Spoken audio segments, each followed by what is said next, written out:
नमस्कार विद्यार्थी मित्रांनो. पोलीस भरतीला 90+ स्कोर जर घालवायचा असेल तर हार्डवर्कपेक्षा पण स्मार्ट वर्क जास्त महत्त्वाचं आहे. पाठीमागच्या व्हिडिओमध्ये आपण 90+ स्कोर जाण्यासाठी कुठल्या गोष्टी करायच्या त्या बघितल्यात. या व्हिडिओमध्ये कुठल्या गोष्टी करू नयेत ते बघणार आहे. पहिली गोष्ट, ज्या गोष्टी तुम्हाला येतात म्हणजे जिथं तुमचे मार्क येतात ते शिकण्यासाठी तुम्ही जास्त एनर्जी वाया घालवायचा नाही किंवा ते जे येते ते वाचत बसायचं नाही.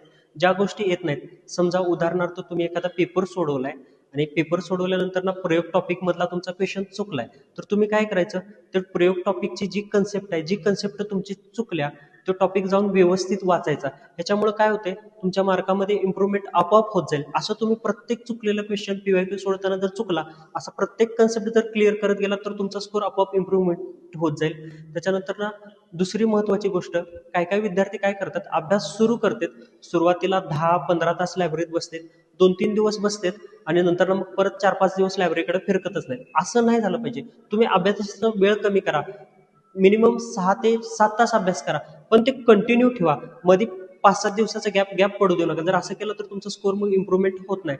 त्याच्यानंतर ना पुढची महत्त्वाची गोष्ट आहे की निगेटिव्ह लोकांपासून तुम्ही नेहमी लांब राहावा. कारण की आता सध्या म्हणजे शांततेचा काळ आहे. शांततेचा काळ आहे तर तुम्ही तुमचा अभ्यास किंवा तुमचे जे वीक पॉईंट आहेत ते इम्प्रूव्ह करण्यावरती तुम्ही तुमचा वेळ स्पेंड करा. तुमचा सोशल मीडियावरती जास्त वेळ चालला तर तुमचा अभ्यासावरती फोकस कमी होते. त्याच्यामुळे शक्यतो कडून होता होईल तेवढं तुम्ही सोशल मीडियावरनं लांब राहावा.